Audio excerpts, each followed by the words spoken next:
নমস্কার বন্ধুরা, মোহনা রান্নাঘরে আজকে দারুণ একটা মিষ্টির রেসিপি নিয়ে এসেছি। এই মিষ্টিটা সচরাচর বাড়িতে কেউই বানাতে পারে না।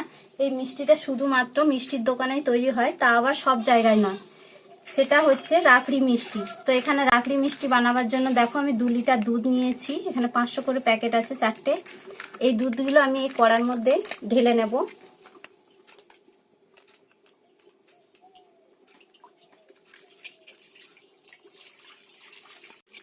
দুধগুলো সব আমার ঢালা হয়ে গেছে। এবার আমি কাঠের উনুনে দুধটা খুব ভালো করে জাল নিয়ে নেব। তোমরা হয়তো ভাবছো 2 লিটার দুধের জন্য এত বড় কড়াই কেন, এটা কিন্তু পরে বলবো আমি তোমাদেরকে। কাঠের উনুন দেখো ধরিয়ে ফেলেছি। এবার আমি কড়াইটা বসিয়ে দিলাম।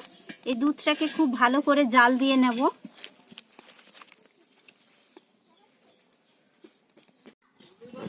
দেখো বন্ধুরা, উনুনের জালটা কিন্তু খুব বেশি দিয়ে আমি দুধটা কিন্তু ফুটিয়ে নিয়েছি। মানে যেরকম আমরা ঘরে দুধ গরম করে আর কি উতলায়, ওরকম ভাবে দুধটা ফুটে গেছে। আর উনুনের জালটাও কমিয়ে দিয়েছি। দেখো একটা দেখা যাচ্ছে খুব মোটা স্তর ভাবে একটা সর পড়েছে।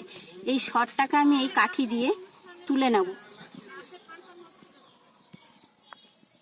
এইভাবে কিন্তু বারবার শর্টটা পড়বে, আর এইভাবে কিন্তু কড়ার গায়ে এইভাবে কাঠি দিয়ে তুলে মেলে দিতে হবে।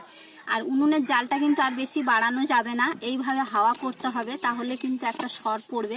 আবার কিন্তু এই শর্টটা এইভাবে তুলে তুলে কিন্তু গোটা কড়ার চারিধারটা মেলে দিতে হবে।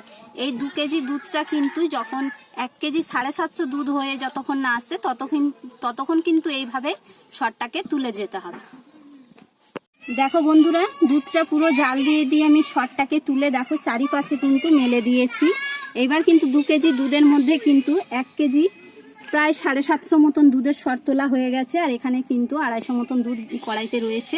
এবার এখানে আমি যেহেতু চিনি দিয়ে করব মিষ্টি, সুগার ফ্রি নয় এটা, তার জন্য এখানে আমি 1/2 কাপ মতন চিনি দেবো। হ্যাঁ, তোমরা যেরকম মিষ্টি খাবে পছন্দ করবে সেরকম ভাবে কিন্তু চিনিটা দিতে হবে।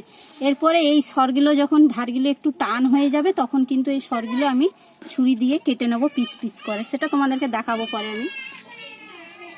বন্ধুরা, সরটা কিন্তু ধারগুলো একদম শুকিয়ে গেছে। এবার আমি ছুরি দিয়ে এরকম লম্বা লম্বা ভাবে প্রথমে কেটে নেব। দেখো এই যে পিস পিস করে উঠছে। এবার আমি এইভাবে এই মালাইটার মধ্যে এগুলো দিয়ে দেবো। সরগুলো সব কাটা হয়ে গেছে। আর এটা আমি একটু ভালো করে মিশিয়ে নেব। রাবড়ি মিষ্টি কিন্তু পুরোটা সর দিয়েই হয়। তোমাদের এই ভিডিওটা কেমন লেগেছে কমেন্ট করে জানাবে, চ্যানেলটা সাবস্ক্রাইব করবে।